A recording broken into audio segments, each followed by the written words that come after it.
So hello everyone, সবাই কেমন আছেন? সো আজকে আমরা কথা বলবো কেন পিসি বিল্ডিং একটা ইনভেস্টমেন্ট সেটা নিয়ে। তো আমরা যখন পিসি বিল্ড করতে যাই তখন যে জায়গাটাতে সবাই আটকাই সেটা হচ্ছে বাজেট। তো আমরা বাজেটে গিয়ে আটকাই সেটার একটা মাত্র কারণ হচ্ছে আমরা চিন্তা করি হচ্ছে এটা কি আসলে একটা গুড ইনভেস্টমেন্ট হবে কিনা পিসিতে বিল্ড করাটা। অনেকে আমরা চিন্তা করি হচ্ছে এটা একটা শখের জিনিস বা ওই জন্য টাকা জমাই পিসিটা বিল্ড করি, অনেক ক্ষেত্রে দেখা যায়। বা যারা রিচ কিড আছে তাদের তো এটা কোনো ব্যাপারই না, যখন যেটা লাগে সেটা কিনে ফেলতেছে। সো আদার দ্যান দ্যাট, আমরা যারা মিডল ক্লাস ফ্যামিলির ছেলে আসি তো আমরা চিন্তা করি হচ্ছে একটা পিসি বিল্ড করবো, এটা একটা শখের জিনিস, তো টাকা পয়সা জমায় তারপর করি। তো অনেক সময় আমরা একটা জিনিস যেটা মিস করে সেটা হচ্ছে আমাদের পুরো পিসি বিল্ডিংটা একটা ইনভেস্টমেন্ট। আমরা চাইলে এটা থেকে আনলিমিটেড ROI পেতে পারি, রিটার্ন অন ইনভেস্টমেন্ট। আমরা আনলিমিটেড রিটার্ন পেতে পারি। এটা জাস্ট ডিপেন্ড করে আপনার স্কিল অ্যান্ড আপনার উইলের উপর। মানে যা অনলি থিং যেটা আপনাকে আনলিমিটেড রিটার্ন থেকে আটকায় রাখবে সেটা হচ্ছে আপনার স্কিল অ্যান্ড আপনার উইল, ওই স্কিলটা ইউজ করার। সো আমরা দেখতেছি অনেক লো এন্ডের পিসি দিয়ে অনেক ফ্রিল্যান্সার অনেক টাকা কামাচ্ছে। ইভেন বাংলাদেশের কথাই যদি বলি, আপনার পিসিটা আপনার জন্য একটা বেস্ট একটা ইনভেস্টমেন্ট।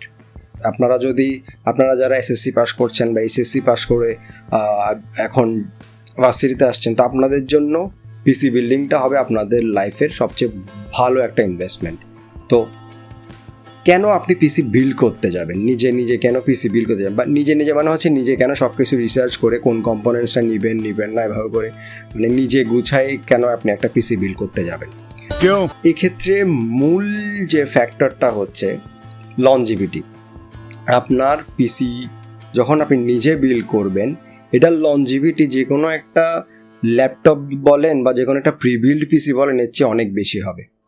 ধরেন আপনি যে কোনো একটা ইনভেস্টমেন্টের আপনার রিটার্ন যখন ভালো হবে তখন অবশ্যই আপনি ওটাতে ইনভেস্ট করবেন। আপনি যত বেশি পারেন আপনার যতটুকু পসিবল অতটুকু ইনভেস্ট করবেন। কিন্তু অনেক ক্ষেত্রে দেখা যাচ্ছে সামর্থ্য থাকা সত্ত্বেও অনেকে পিসি বিল্ডে বাজেট কমানোর চেষ্টা করে, বাজেট কাট করে। পিসি বিল্ড অনেকে করে গেমিংয়ের জন্য, অনেকে করে শখের বসে, আবার অনেকে প্রফেশনালিও করে। কিন্তু যে কারণেই আপনি পিসি বিল্ড করে থাকেন না কেন বা পিসি বিল্ড করতে চান না কেন, এটা আপনার জন্য একটা ভালো একটা ইনভেস্টমেন্ট। সো আপনি ল্যাপটপ কিনবেন বা আপনি প্রিবিল্ড পিসি কিনবেন এটা আপনার উপর, কিন্তু আমি বলবো আপনি পিসিটা নিজে বিল্ড করুন। নিজে সব কিছু রিসার্চ করে কোনটার জন্য কোনটা লাগে, কোনটার সাথে কোনটা কম্পেটিবল, কোন প্রোডাক্ট কোন কম্পোনেন্টের সাথে কোন কম্পোনেন্ট ভালো যায়, সেগুলো সব কিছু চিন্তা করে নিজে পড়াশোনা করে নিজে রিসার্চ করে দেন পিসিটা বিল্ড করুন।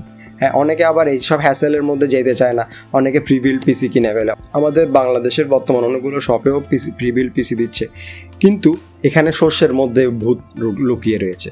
সো সাদা ভূত, কালো ভূত, মোটা ভূত, রোগা ভূত, কোন ভূত সেটা আমরা আসলে সামনে দেখতে পারবো। তো দেখেন, আপনি যখন একটা প্রিবিল্ড পিসি বিল্ড করতে যাচ্ছেন, যারাই সেটা বাংলাদেশের যে কোনো একটা শপই হোক বা ধরেন হচ্ছে কোনো একটা কোম্পানি হোক, OEM কোম্পানিগুলোই হোক, যেমন ডেল, HP, এদেরই অনেকগুলো প্রিবিল্ড পিসি রয়েছে।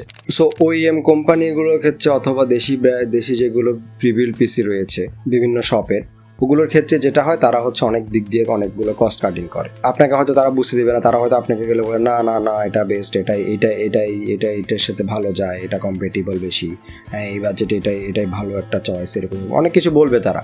কিন্তু আমি বলবো হচ্ছে আপনি এইসব কিছুতে মাথা না ঘামিয়ে বা এইসব কিছুতে আপনি গলে না গিয়ে, তাদের ধরনের মিষ্টি কথায় গলে না গিয়ে আপনি চাইবেন হচ্ছে রিসার্চ করে ভালো একটা পিসি বিল্ড করার জন্য। কারণ হচ্ছে আপনি চান আপনার বাজেটের প্রতিটা টাকায় যেন একদম প্রপার ইউটিলাইজ হয়, আপনি যেন একদম ব্যাং ফর দ্য বাক যেটাকে বলে ওইটা নিশ্চিত করতে পারেন।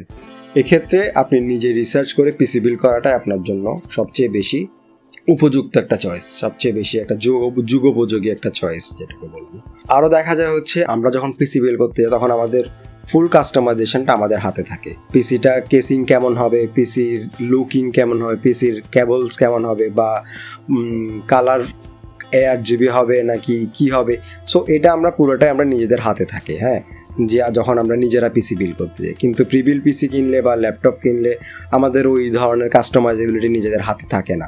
তারপর হচ্ছে রিপেয়ারেবিলিটি। আপনি ল্যাপটপের ক্ষেত্রে রিপেয়ারেবিলিটি যে হিউজ ইস্যু, পিসির ক্ষেত্রে আপনার রিপেয়ারেবিলিটিটা খুবই কমেন্ডেবল।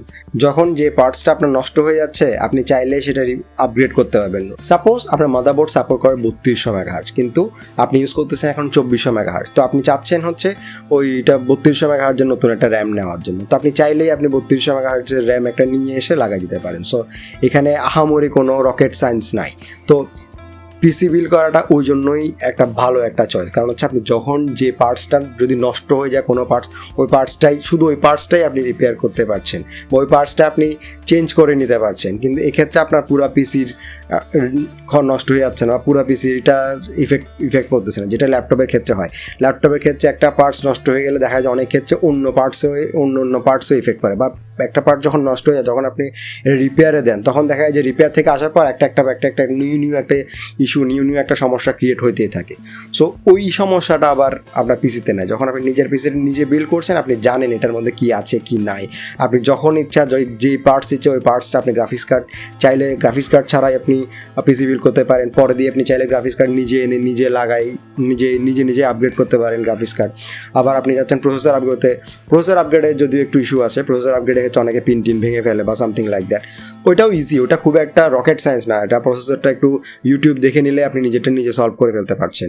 কিন্তু প্রিবিল পিসির ক্ষেত্রে বা ল্যাপটপের ক্ষেত্রে সবসময় এই আপগ্রেড রেট থাকে না। আর হচ্ছে স্টোরেজ অনেক সময় একটা ইস্যু হয়ে দাঁড়ায়। তো আপনি আপনার ইচ্ছা মতো বা আপনি আপনার প্রফেশন ওয়াইজ আপনি আপনার কাজের মতো করে আপনার ডিমান্ড যত আপনি চাইলেই তত বেশি আপগ্রেড করতে পারছেন। শুরুতে অনেক বড় একটা ইনভেস্টমেন্ট আপনার যাচ্ছে না সেক্ষেত্রে, কিন্তু আপনি ধরেন যে একটা 1 TB স্টোরেজের একটা ল্যাপটপ কিনতে চান সেটার প্রাইস অনেক বেশি হয়ে যাবে।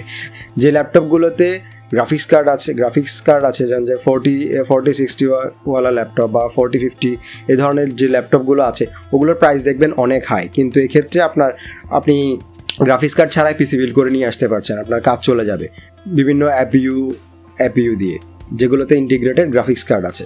তো আপনি ওই অ্যাপিইউগুলো দিয়ে আপনি কাজ চালিয়ে নিতে পারেন, পরে দিয়ে আপনি চাইলে গ্রাফিক্স কার্ড লাগাইতে পারেন। কিন্তু আপনার ল্যাপটপের ক্ষেত্রে সেই সুবিধাটা নাই, হয়তো ভবিষ্যতে আসবে কিন্তু বর্তমানে নাই, যেটাতে আপনি আপনার গ্রাফিক্স কার্ডটা পরে দিয়ে লাগাইতে পারবেন। সো এইসব জিনিস চিন্তা করলে আপগ্রেডেবিলিটি অ্যান্ড রিপেয়ারেবিলিটির কথা চিন্তা করলে সবসময় PC is the best choice for you.